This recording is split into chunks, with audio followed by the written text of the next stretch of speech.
Hello, how you guys doing? Doing good.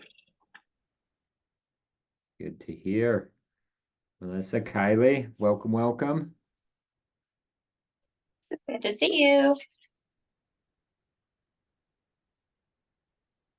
Um, this morning I listened to the MREA podcast with Phil Jones on it. Gosh, I have a man crush on him. He's just so good. Be more like Phil Jones. If you haven't listened to that one, go find the MREA podcast. And it's Was like that was that live at the moment, or was that a pre-recorded one? it was pre-recorded. They did it at Family Reunion. Oh, I see. And it was like an interview. Jason Abrams interviewed him, and makes me want to be more like him.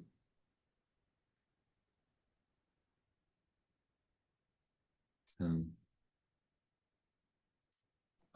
Hey, just shooting from the hip, what would you say to anybody who told you, oh, I would love to buy by August because that's when my rental contract goes up, but I don't know, I just don't think I can afford it this year. I would just want to know what your response would be. yes. So the Phil M. Jones in me would be curious and ask questions. Um, because that would probably bring you the solution. But if I were to shoot from the hip and give a actual answer, it is they are probably worried about finances because that's 9 times out of 10 what people say when they are wanting to buy but don't think that they can. Every once in a while, it is credit. And so the best solution is like, why don't we see if you qualify? Let's talk to a lender and see what you could get, and then we can see what's out there. Because if you buy next year, I bet home prices are probably going to be higher. And if rates go down, then for sure they're going to get higher because that will bring everyone that has wanted to buy into the market. And if you want to move in August, we should probably start all of that kind of soon because we're a 30-day close. Let's add on a couple weeks to see houses. You could be talking about this month or next month. But the good news is, um, Aries Mortgage. So Jake there has 100% financing option. So 0% down payment is what you would need for to do something like that. So if they're worried about their down payment, we have that one covered. If they're worried about like always having rental payments and then now moving to a mortgage payment, rent you pay up front, right? You pay on the first to live there for the month. Mortgage, you live for the month and then you make your payment. So it's arrears. So usually when you move into a house, you get a month of not having to pay a bill because you paid for the first of the month with your rental, and then the next month you pay. So if you close today, June 5th, you actually wouldn't make your first payment until August 1st because so you already prepay all your interest for June as a closing cost. Then your July interest and costs would be on your August 1st payment. So closing today, like if you're out in August, like closing sometime in July, then you don't make a payment in August, you make it on October. Nope, September. There's another month in there. Yes, but be curious, figure out why. Because there's probably some reason and we have solutions, but it's rather better than just vomiting solutions like I just did, asking the questions so you know what their scenario really is.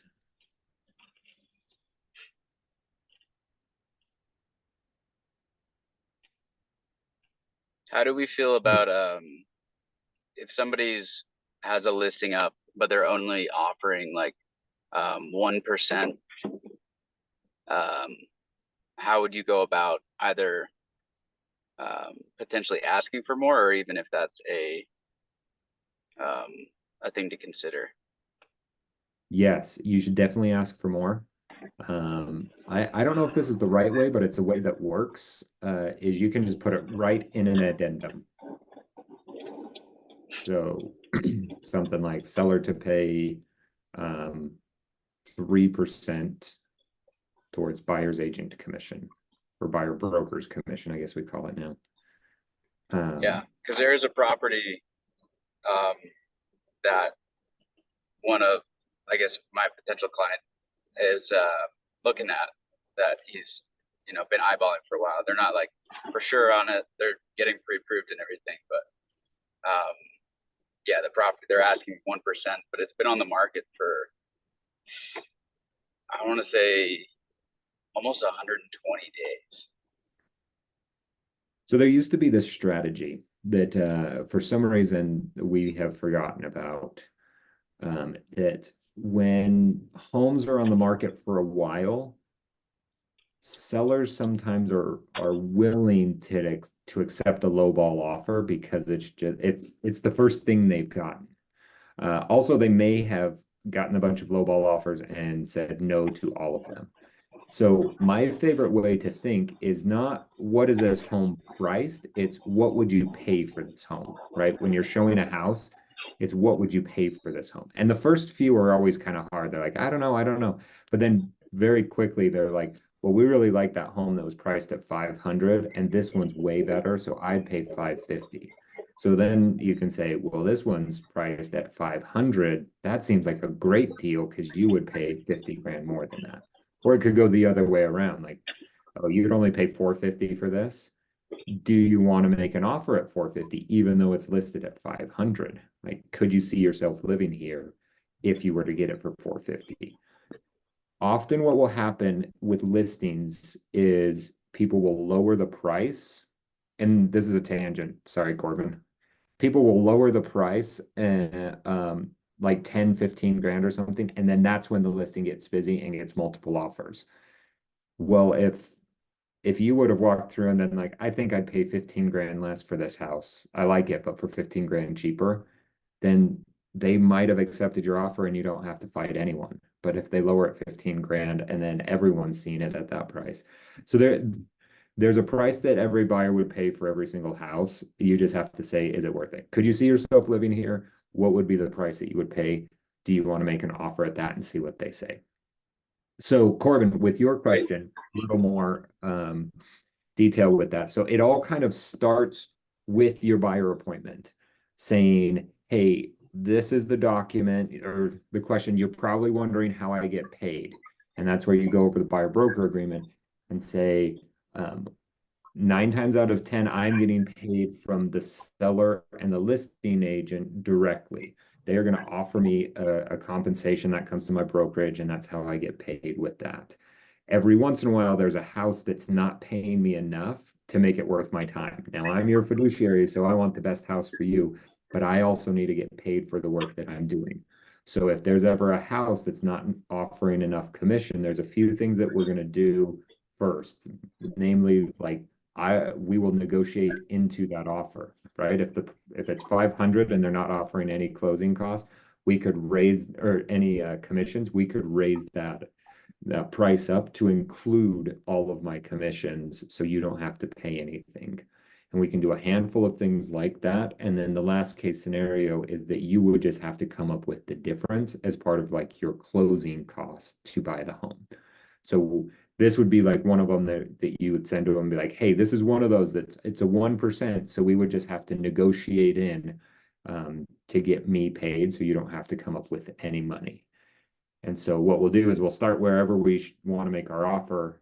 Like, let's say it's a $500,000 house. We'll offer 500, but part of the offer is paying me my full 3%.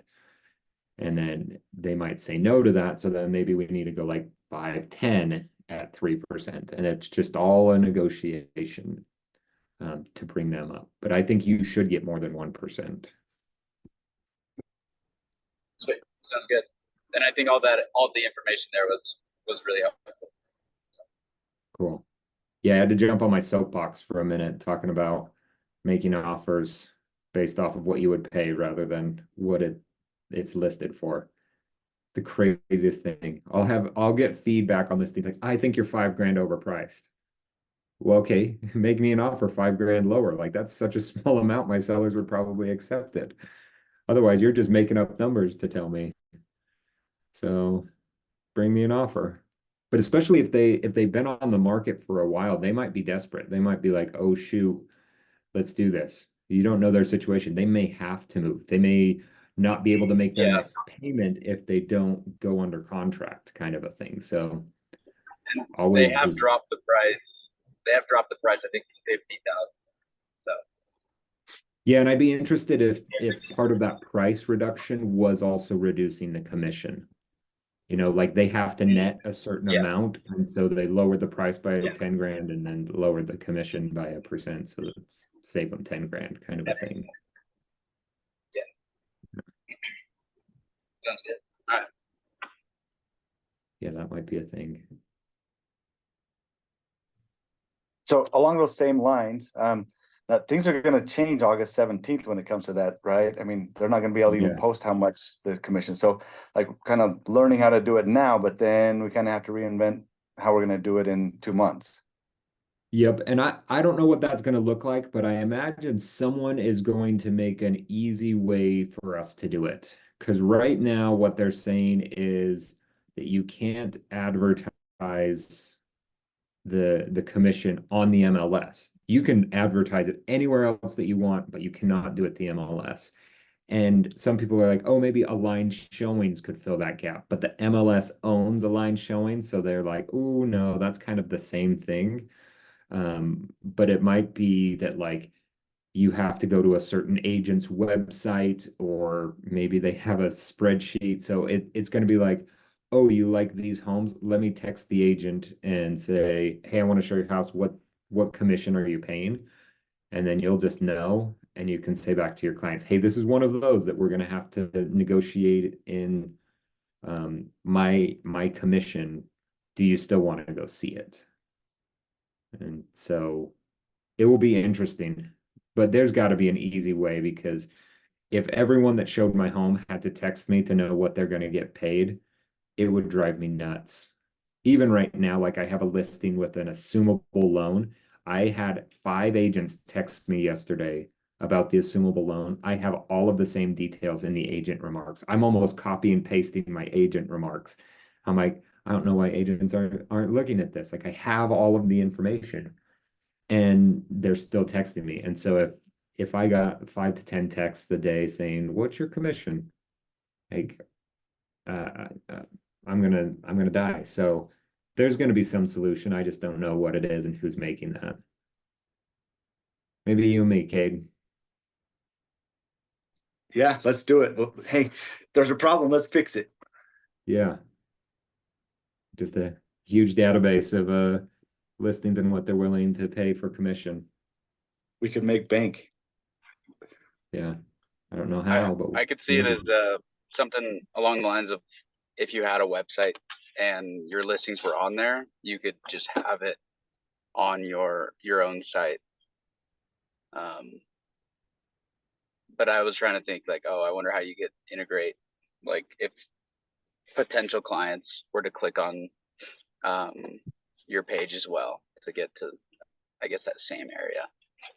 yeah, and part So of the problem is right now commissions are hidden from the general public, which I'm okay with. yeah, They don't need to know, but they're gonna know at yeah, closing how much I made because it's on all of the settlement statements. Um, but now it has to be advertised somewhere, or the agent has to tell you, and so it's gonna be a little more public. So why not just make it public on the MLS? I don't know. I don't know. We'll see. But start having those good conversations, right? Get good at saying, you're probably wondering how I get paid. And if they say no, you launch into the same thing. Oh, good. But then the same thing. If they're like, no, I don't know how you get paid. Oh, good. And you launch into to how you get paid. Usually the listing agent and the seller have set aside money to pay me. Most often that's enough for me and to feed my family, pay my bills, all of that. But every once in a while it's not, and that's where I'm going to try to work out a few things before I come to you and say, I need money for my services rendered. But this is where you're not just going to be a passive person. If you get an agreement signed with someone like this, I want you to be an active agent. I want you to be talking to them often because you want to show your value. You don't want to be that agent that someone's like, dang, I hired them and they're not doing anything for me. If you meet with a buyer, get a buyer broker signed, two things, meet with them, get the buyer broker signed, then you need to go be your good agent and show your value to them. That's a huge piece. Show your value. And that might be sending them homes. It might be evaluating homes that they send you. It might be whittling them down or saying no when they don't match with what they've said and the reasons they said that they're going to buy it. And just be their fiduciary. Be that older brother looking out for their little sister kind of a concept. Maybe that's all it is. Maybe you're going to be the negotiator that will get them the good deals. Maybe you're going to go find off market. Maybe it's a little of all of the above. Whatever it is, just make sure that you are showing value to them. So it's Wednesday. We have Ignite. I forgot which one already, but it's a good one because they're all good. I think it is it no. Friday's the win listings. Gosh, I forget, but it's going to be good. So come to that. And then go make some phone calls. And we will see you guys all later. Have a great one.